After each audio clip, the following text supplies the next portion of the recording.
नमस्कार बच्चों, हाजिर है एक बार फिर हम प्रश्नों का पिटारा लेकर। और पिछली वाली वीडियो में हमने केवल ऑब्जेक्टिव प्रश्नों को किया था। इस वाली वीडियो में भी आज हम कुछ अपवर्तनांक से संबंधित प्रश्नों को करने वाले हैं। ठीक है, तो आपको ये वीडियो बहुत पसंद आने वाली है, बस केवल आप अच्छे से देखते चलना। ठीक है, चलिए देखिए कुछ प्रश्न है, पहले उसके कंसेप्ट को हम समझते हैं। कहता क्या है, देखिए यहां पर आपको ध्यान रखना है। ANG का मतलब होता है, ANG का मतलब क्या होता है? इसका मतलब होता है वायु के सापेक्ष, वायु के सापेक्ष कांच का अपवर्तनांक, कांच का अपवर्तनांक, कांच का अपवर्तनांक या y के सापेक्ष। और अगर इसी प्रकार अगर हम लिखने का प्रयास करें तो ANW का मतलब होता है वायु के सापेक्ष, वायु के सापेक्ष जल का अपवर्तनांक, जल का अपवर्तनांक।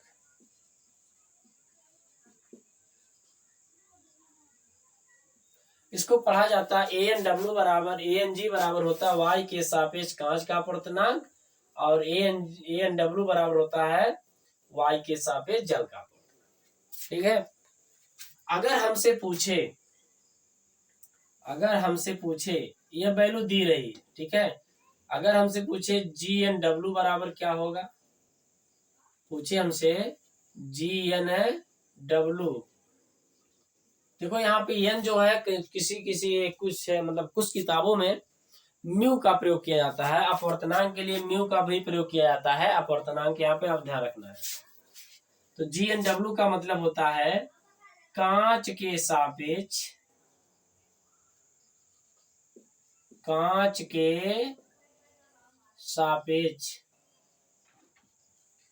जल का अपवर्तनांक, जल का अपवर्तनांक। इसी प्रकार अगर आपसे पूछे WNG, पूछे क्या पूछे WNG, इसका मतलब होता है जल के सापेक्ष, जल के सापेक्ष कांच का अपवर्तनांक,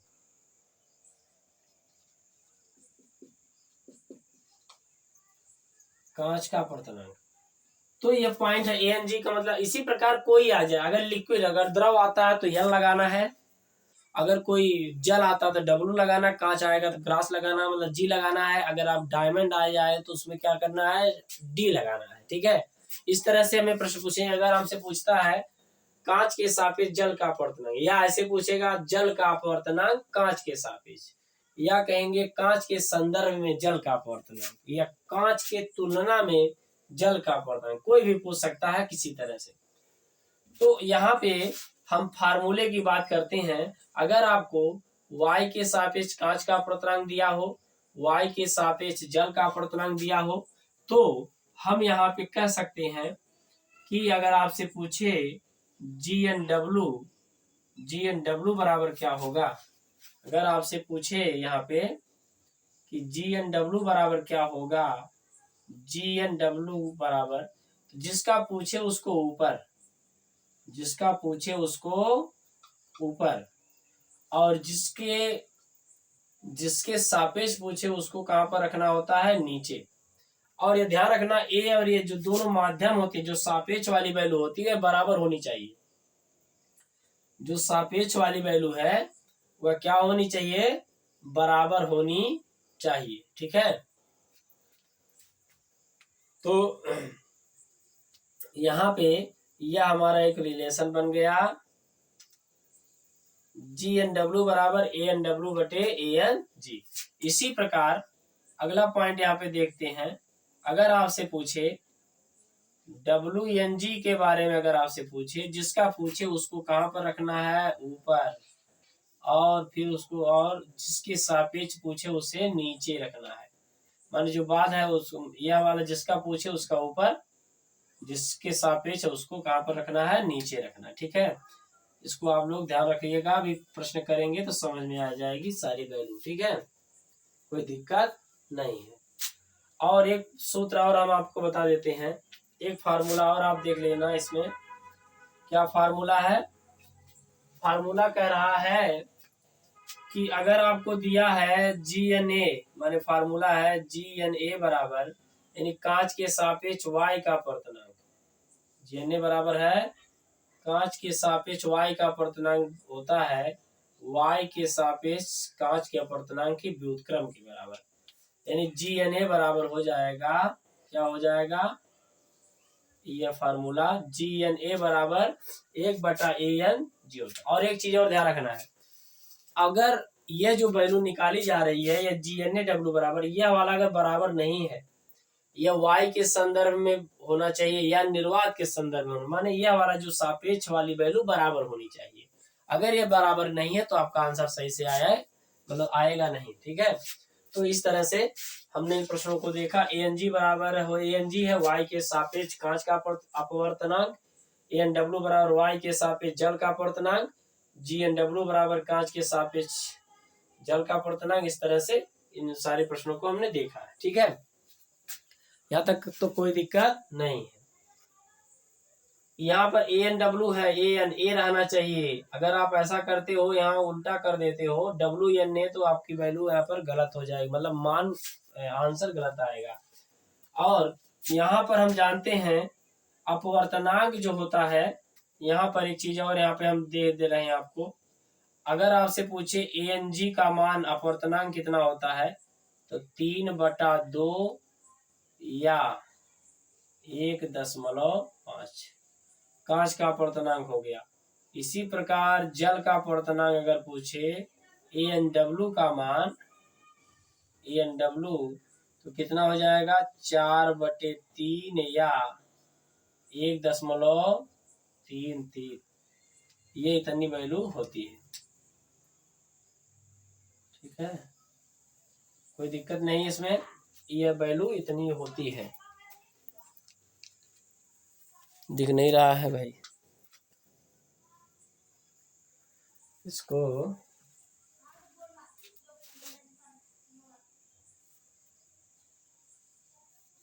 ये दिख रहा है इतना।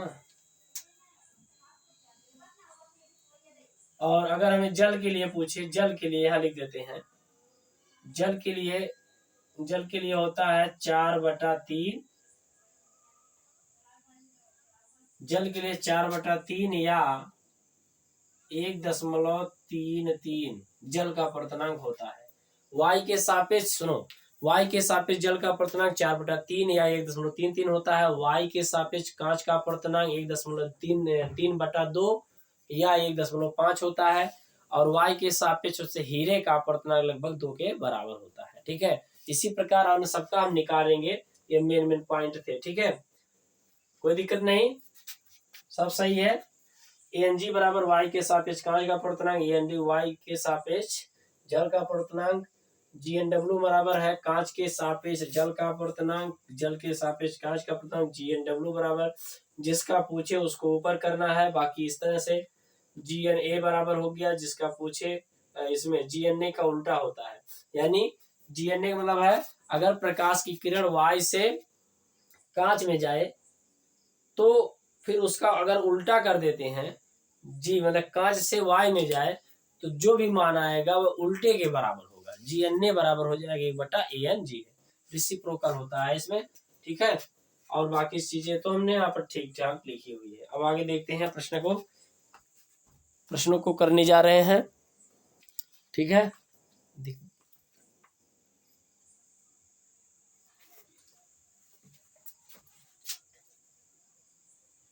चलिए प्रश्न देखो क्या कहा है इसने।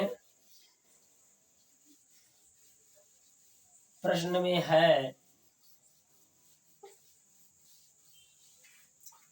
देखो प्रश्न कह रहा है कि यदि y के, यहां से करते हैं क्वेश्चन, कांच और जल के अपवर्तनांक y के संदर्भ में क्रमशः, कांच और जल के अपवर्तनांक y के संदर्भ में क्रमशः 3/2 और 4/3 है। तो कांच का अपवर्तनांक पहले जो दिया उसको लिखेंगे। तो सॉल्यूशन है किसका, पहले का क्या है, कांच और जल के अपवर्तनांक माने AnW का मान हमेशा हमें दिया है 4/3 और AnG का मान दिया है, AnG का मान दिया है 3/2 दिया है। तो हमसे पूछा क्या है, कांच का अपवर्तनांक, जहां का लगा होता है उसका ज्ञात करना होता है। जल के संदर्भ में, जल के संदर्भ में माने जल के संदर्भ में किसका ज्ञात करना है, कांच का, जहां का लगा होता है उसका ज्ञात करना होता है। और के का मतलब वह पहले लिखा जाएगा, यह हमें ज्ञात करना है। अब हमें सूत्र होता है WnG बराबर, जिसका ज्ञात करना होता है उसकी वैल्यू को क्या करते हैं ऊपर, उसके लिए ऊपर, और जिसके सापेक्ष करना उसको नीचे। अब देखो AnW का, AnG का मान कितना है 3/, देखो पहले देखो यहाँ पे बराबर का चिन्ह है और यह आपको यह डिवाइडर रेखा खींचनी है और यह 3/2 है, 3/2 है। फिर AnG का मान है 4/3। इसका मतलब होता है, इसका क्या मतलब है, इसका मतलब है कि 3/2 में भाग देनी है 4/3 से। इसका मतलब यह हुआ कि जब भाग होती है तो हम उसको किस में कन्वर्ट करेंगे, गुणे में। 3/4 कितना आ जाएगा, 8 आ जाएगा। तो आंसर कितना आ जाएगा, 9/8। तो इसका सही आंसर क्या हो जाएगा, 9/8 आ जाएगा। ठीक है, तो पहले प्रश्न का आंसर क्या आ गया, 9/8। समझ में आई बात, बहुत अच्छे से देखना। ये बराबर के सीध में यह रेखा खींचनी है, तब इसके बाद इन सब की वैल्यू को रखना है। और फिर इसका मतलब 3/2 में भाग देने 4/3 से। जब भाग होती है तो फिर उसको गुणा करके सॉल्व करते हैं। ठीक है, मैंने पलट जाता है, जब गुणा करेंगे 4/3 के स्थान पे 3/4 आ जाएगा, कोई दिक्कत नहीं। तो इसका आंसर 9/8 आ जाएगा। चलिए अगला सोल्यूशन करते हैं। देखते चलिएगा, आप लोग भी करिएगा साथ में। ठीक है, दूसरा है y के सापेक्ष जल तथा कांच के अपवर्तनांक क्रमशः इतने। y के सापेक्ष सॉल्यूशन नंबर 2, सॉल्यूशन 2 एकदम सेम तरीके से। AnW जल के लिए वाटर, वाटर होता है ना W, तो 4/3 दिया है। और AnG बराबर कितना दिया है, 5/3 दिया है। तो कांच का जल के सापेक्ष, फिर वही बात, फिर वही फार्मूला, WnG बराबर ज्ञात करना। वैसे ही तो WnG बराबर जिसका पूछे AnW। अब देखो AnG का मान कितना है, अब इधर करो, 5/ कितना है 3 और AnW का मान है 4/3। अब इसका मतलब होता है कि 5/3 भागे 4/3। अब 4×5 कितना हो जाएगा 20। अच्छा सॉरी, पहले इसको क्या करते हैं, फिर 5/3 है तो इसको गुणा के रूप में लिखेंगे, तो 3/4। तो 15/ कितना आएगा 12, यानी 3×5 15, 3×4 तो कितना आ जाएगा 5/4 आंसर आ गया। कितना आ गया 5/4। तो सही विकल्प हमारा होगा C, 5/4। कोई दिक्कत नहीं, देखो यानी 5×3 15, 4×3 12, 15/12 यानी 5/ कितना आ जाएगा 4 आ जाएगा। सही है, चलो अगला प्रश्न देखते हैं इसी तरह से। तो सही विकल्प हमारा हो गया कौन सा हो गया, सी वाला ऑप्शन सही हो गया, 5/4। चलिए अगला देखते हैं क्वेश्चन नंबर, सॉल्यूशन तीसरे का, सॉल्यूशन थर्ड है। कांच के सापेक्ष y का अपवर्तनांक, अच्छा कांच के सापेक्ष, सॉरी देखो ठीक पढ़ा, सही है, कांच के सापेक्ष y का अपवर्तनांक, यानी कांच के सापेक्ष y का अपवर्तनांक 2/3 है। कितना है? 2/3 है। ठीक है। तथा y के सापेक्ष हीरे का अपवर्तनांक, हीरे के लिए डी लिखते हैं, डायमंड, 12/5।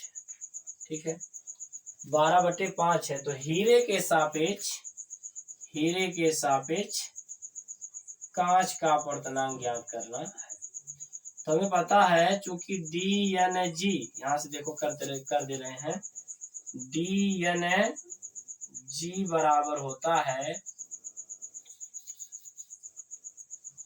DNG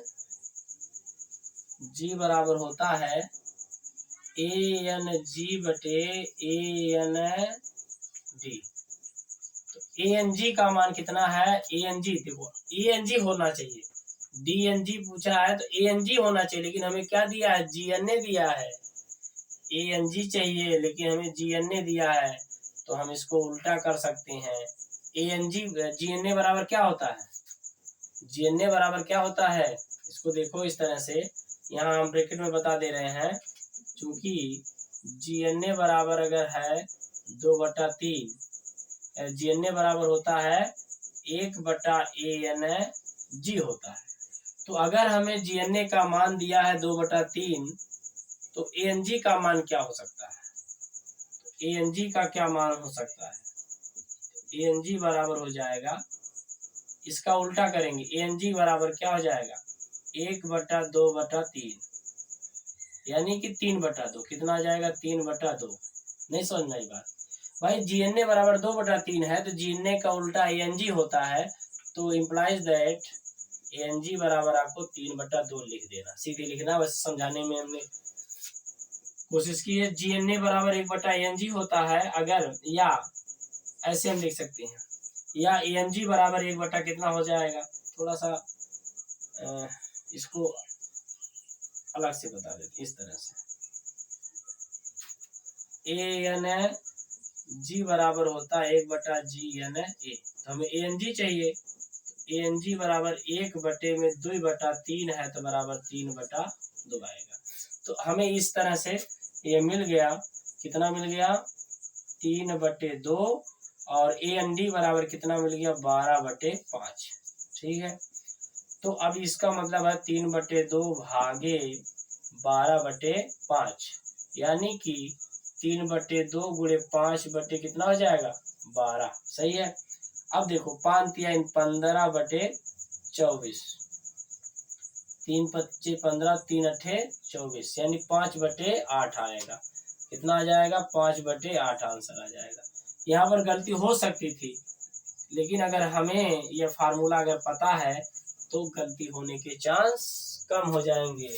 जहाँ के होता है उसको पहले लेना है, यानी के जहाँ का है उसका ज्ञात करना है, जिसका ज्ञात करना है उसको ऊपर रखा जाता है। ठीक है, तो सही आंसर हो जाएगा 5/8। तो आंसर हमारा हो जाएगा 5/8 हो गया। चलिए ठीक है, कोई दिक्कत? देख लो एक बार और पढ़ते जाना, अभ्यास करते जाना साथ साथ में हमारे, तो आसानी से आती रहेंगी सारी वैल्यू। कोई भी सवाल किसी भी प्रकार की, चाहे 10th वाले हो, चाहे 12th वाले, चाहे अन्य कंपटीशन वाले हो, इसको आप पढ़ सकते हो, कोई दिक्कत नहीं होगी आप प्रश्नों को करने में। चलिए अगला प्रश्न क्या है? चौथा क्वेश्चन नंबर, सॉल्यूशन है हमारा 4। क्या कह रहा है? y के सापेक्ष जल तथा कांच के अपवर्तनांक क्रमशः 4/3। वैसे जल का 4/3 होता है, इसका होता है 3/2 है।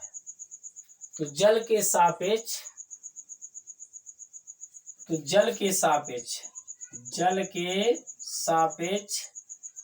कांच का अपवर्तनांक ज्ञात करना। जल के सापेक्ष कांच का अपवर्तनांक, तो हमें पता है कि WNG बराबर, जिसका ज्ञात करना उसको ऊपर, जिसके सापेक्ष है उसको नीचे। ANG का मान कितना है? 3/2, और ANW का मान कितना है? 4/3, यानी कि 3/2 भागे 4/3, यानी कि 3/2 गुणे 3/4 भाग पलट देंगे तो 9 बटा आ जाएगा 8। कितना आंसर आएगा? 9/8 आएगा। लेकिन हमसे यह नहीं पूछा है, किसमें पूछा है? इस रूप में पूछा है। तो हमारा आंसर यह होगा। और यह भी आपके विकल्प में यह दिया है 3/2 भागे 4/3 सही हो जाएगा। हमारा ऑप्शन नंबर डी हो जाएगा। देखो यहाँ पे यह भी हो सकता था, यह भी हो सकता, लेकिन 3/2 गुणे 3/4 है। 3/2 गुणे 4/3 है, जबकि हमें 3/4 चाहिए, तब भी हो सकता था। 3/2 माइनस और प्लस होता ही नहीं है। यह गलत, यह गलत, यह गलत, भाग होने मतलब 4/3। तो हमारा यह ऑप्शन नंबर डी यहाँ पे सही हो जाएगा। ठीक है, चलिए 2 और क्वेश्चन है, फटाफट कर लेते हैं, देख लीजिए, मिला लीजिए इसको, कोई दिक्कत नहीं होनी चाहिए। अगले वाले वीडियो में हम लेंगे अपवर्तनांक की उन घटनाओं के प्रकाश की चाल वालों पर प्रश्न लेंगे। इसके बाद फिर कुछ आभासी वास्तविक गहराई वाला प्रश्न होगा। इसके बाद कुछ और तरंग दरों पर आधारित प्रश्नों को हम लेने वाले हैं। ठीक है, चलिए आगे देखते हैं। क्वेश्चन नंबर कितना है? Solution number 6। यदि y के सापेक्ष कांच का अपवर्तनांक ANG बराबर दिया है 3/2, कांच के सापेक्ष y का अपवर्तनांक, कांच के सापेक्ष, अच्छा, कांच के सापेक्ष, इसने कहा कांच के सापेक्ष y का अपवर्तनांक क्या होगा? क्योंकि हमें पता है कि GNA बराबर होता है 1/ANG, तो 1/ANG का मान है 3/2, तो हम इसको करेंगे 1 भागे 3/2, इसका मतलब है 1 गुणे 2/3, यानी आंसर आएगा 2/3। ये हमारा हो जाएगा आंसर, तो आंसर हो जाएगा 2/3। क्वेश्चन नंबर 6वें का क्या हो जाएगा?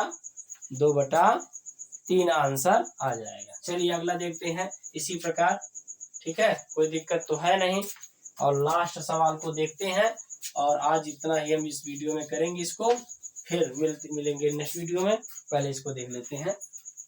यदि y के सापेक्ष कांच का अपवर्तनांक, सॉल्यूशन कौन सा है? 7। y के सापेक्ष ANG बराबर 1.5, तो कांच के सापेक्ष y का अपवर्तनांक क्या होगा? हमें पता है GNA बराबर 1/ANG, 1/1.5।